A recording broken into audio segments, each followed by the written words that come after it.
Hey guys, Anel Tunes, the African Mixmaster, back in another tutorial. Feel free to subscribe to this channel, click the link in the description, go to my website and sign up for your free course named Secrets to Mixing with Reverb on African Lead Vocals. Totally free. And let's dive in right now. Before we go on, let's have a listen to a piece of this recording here.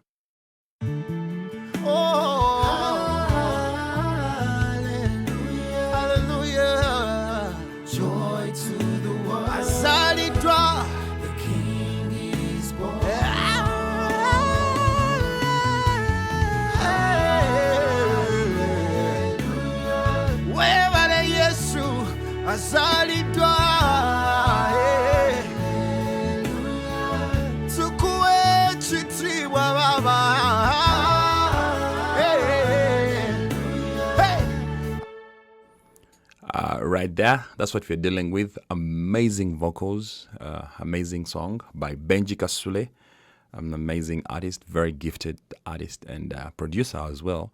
In our continuation of our lesson, remember in the previous lessons we looked at compression first in our signal chain.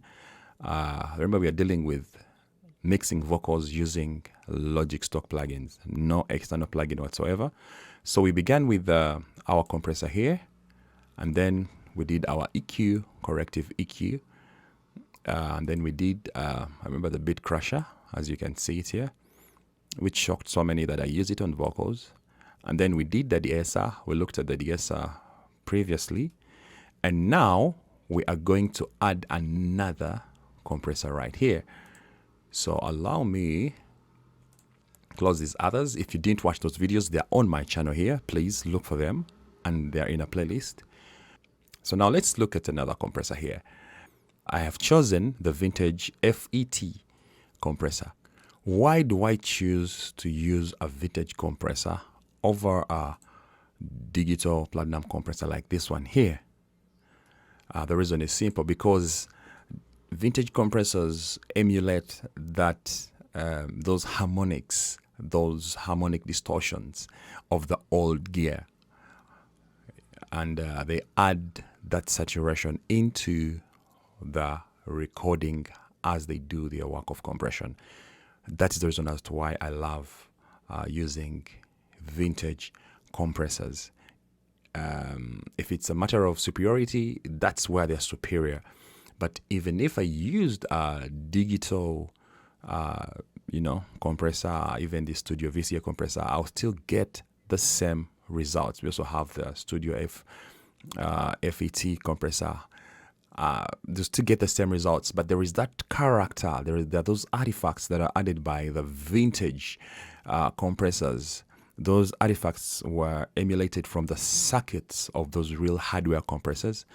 They're the reasons as to why I love using the vintage here. And mainly when I'm dealing with using Logic stock plugins, I don't know if there is any plugin by Logic that has that emulates, that just gives me the saturation, like for example like the FabFilter does, like Waves does, like UAD does. All those companies have those. They emulate just the saturation of the hardwares. And I don't know if Logic has that. I haven't seen that anywhere. If someone knows, please educate me in the comments below so I can experiment it also. But the only way I can get that saturation using Logic stock plugins is by using this vintage modeled plugins. So let's dive in. Let's have a listen to what we're dealing with here. I'll mute the backup vocals. Hey!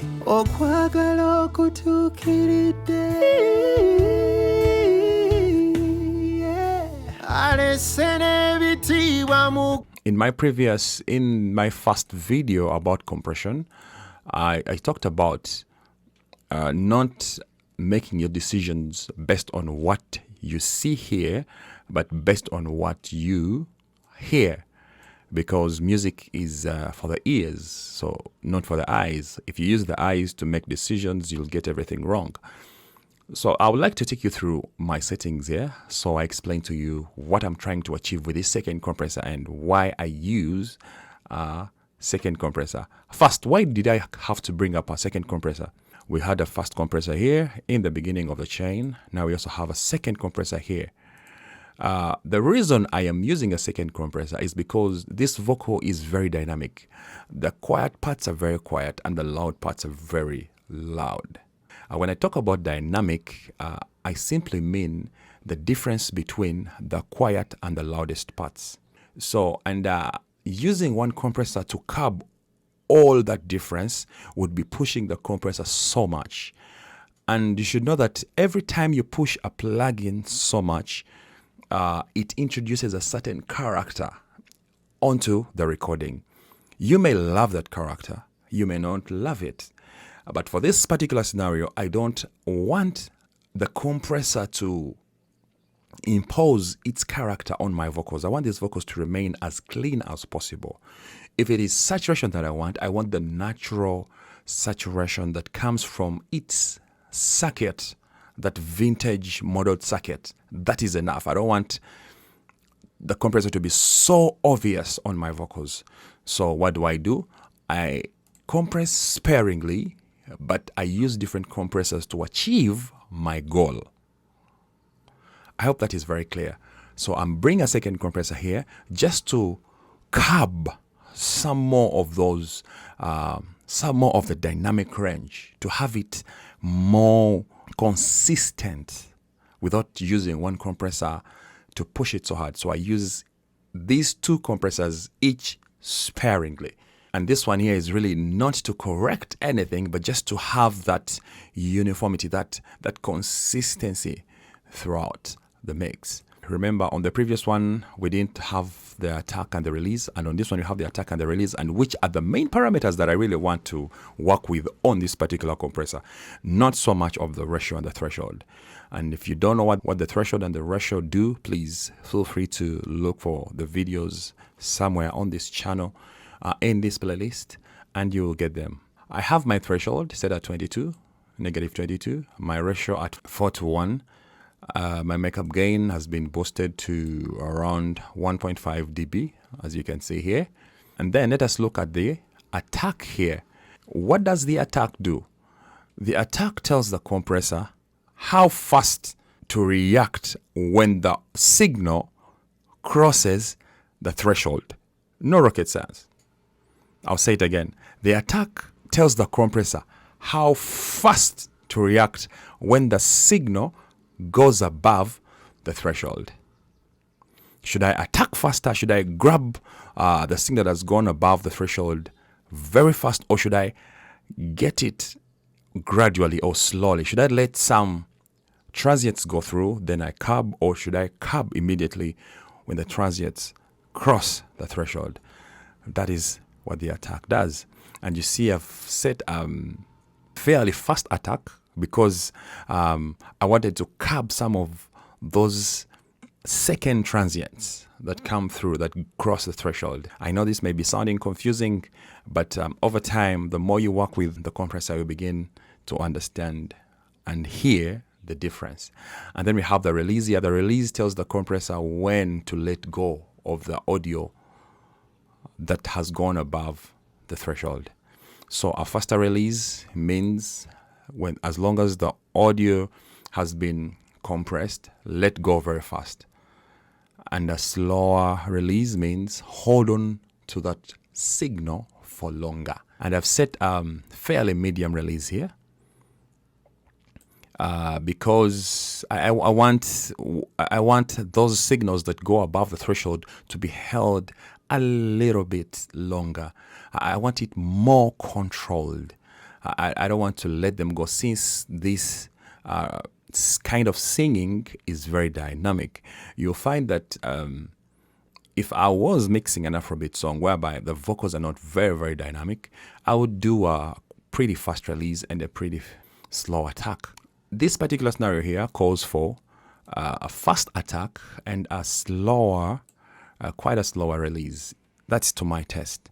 This helps me have a consistent vocal throughout. It also saves me on the time of automation. You know, sometimes the compressor will not get all the work done, the dynamic work done. Sometimes you may need to use automation to control and to curb the dynamic range sometimes. But if I get a more consistent vocal using my compressors, that means if I'm to use automation, I'll have to use it minimally or even not use it at all. If everything is out and consistent and clear just by using the compressors. So basically, this is what I was using my second compressor for. This is more of a control method, not a corrective compressor style of compressing. And I want us to pay attention to what really happens here. Hey!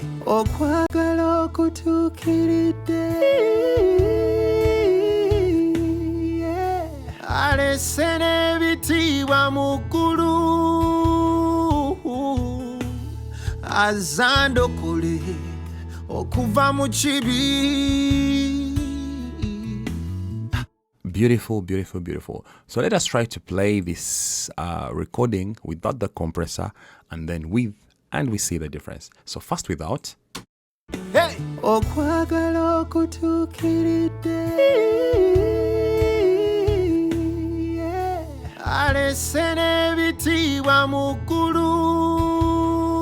Beautiful, consistent because of the compressor that we used first. Now let's listen with this compressor. Hey!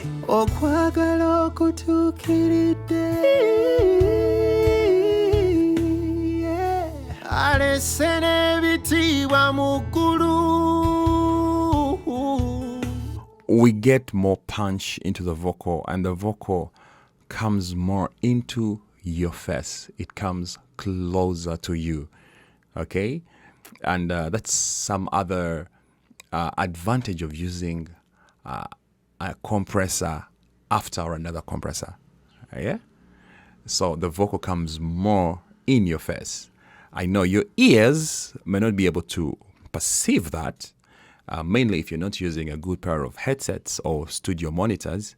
But if you get good headsets and good monitors and you concentrate and you listen, you'll hear the difference. Though these changes might sound minute and might sound insignificant, but they are very, very big changes. Why do I say that? Because at the end of the mix, we have what we call mastering, and then limiters will be put on the master fader to give more loudness to this particular song. And by boosting loudness, that simply means that every change that you've made at the mixing level is being enhanced.